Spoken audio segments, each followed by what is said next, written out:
కేంద్ర ఆర్థిక మంత్రి నిర్మలా సీతారామన్తో సీఎం చంద్రబాబు భేటీ అయ్యారు. పూర్వోదయ సాస్కి పథకాల ద్వారా ఆంధ్రప్రదేశ్కు చేయూతనివ్వాలని కేంద్ర మంత్రిని సీఎం కోరారు.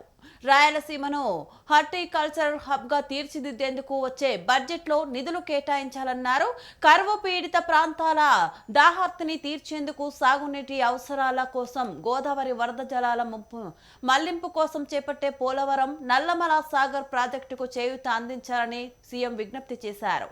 దేశంలోని తూర్పు ప్రాంత రాష్ట్రాల సమగ్ర అభివృద్ధికి తోడ్పడే పూర్వోదయ పథకం వికసిత్ భారత్ లక్ష్యాన్ని చేకూరేందుకు జాతీయ ఆర్థిక వ్యవస్థకు చోదక శక్తిగా నిలుస్తుందని సీఎం చంద్రబాబు పేర్కొన్నారు.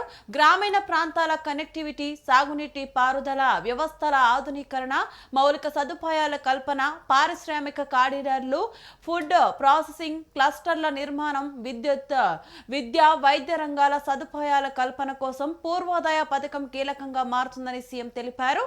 తద్వారా ఆయా గ్రామీణ ప్రాంతాలకు మెరుగైన ఆర్థిక అవకాశాలను అందిస్తుందని స్పష్టం చేశారు. విద్యా నైపుణ్య కల్పన, వ్యవసాయం, ఎంఎస్ఎంఈ, హౌసింగ్, రహదారులు, సాగునీటి ప్రాజెక్టుల లాంటి కీలకమైన రంగాల్లో పూర్వోదయ నిధులు అందించి ఏపీ అభివృద్ధికి సహకరించాలని కోరారు. ఈ పథకం కింద ప్రాధాన్యత క్రమంలో చేపట్టే ప్రాజెక్టులకు పాలనాపరమైన నిబంధనల్ని సరళీకృతం చేయాలని, రాష్ట్ర అవసరాలకు అనుగుణంగా వీటిని ఉపయోగించుకునేలా వెసులుబాటు ఇవ్వాలని కేంద్ర మంత్రి నిర్మలా సీతారామన్ను కోరారు.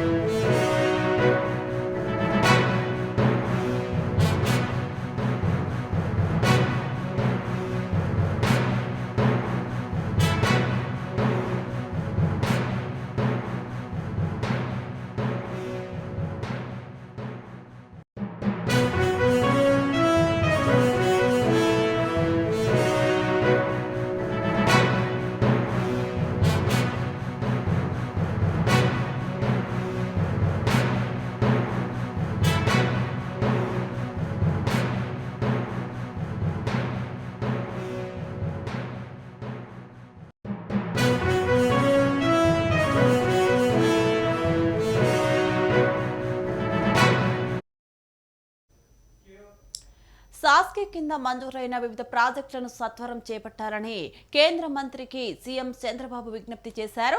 విశాఖలోని యూనిటీ మాల్ నిర్మాణం, అఖండ గోదావరి కింద చేపట్టిన హావ్లాక్ బ్రిడ్జి పునర్నిర్మాణం పనులు, గండికోట పర్యాటక ప్రాజెక్టుతో పాటు రాష్ట్రంలో 3 వర్కింగ్ ఉమెన్ హాస్టళ్ల నిర్మాణాల పూర్తికి నిధులనివ్వాలని సీఎం కోరారు. సాస్కి కింద 2వ విడత నిధులు మంజూరు చేయాలని కేంద్ర మంత్రిని ముఖ్యమంత్రి చంద్రబాబు కోరారు.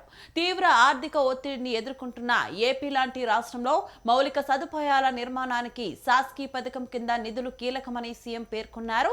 వీటితో పాటు సాగునీటి ప్రాజెక్టులు, రాష్ట్ర జిల్లా రహదారుల నిర్మాణం, ఎంఎస్ఎంఈ పార్కులు, హౌసింగ్, వైద్య ఆరోగ్య మౌలిక సదుపాయాల కల్పనకు అదనపు నిధులు మంజూరు చేయాలని సీఎం కోరారు.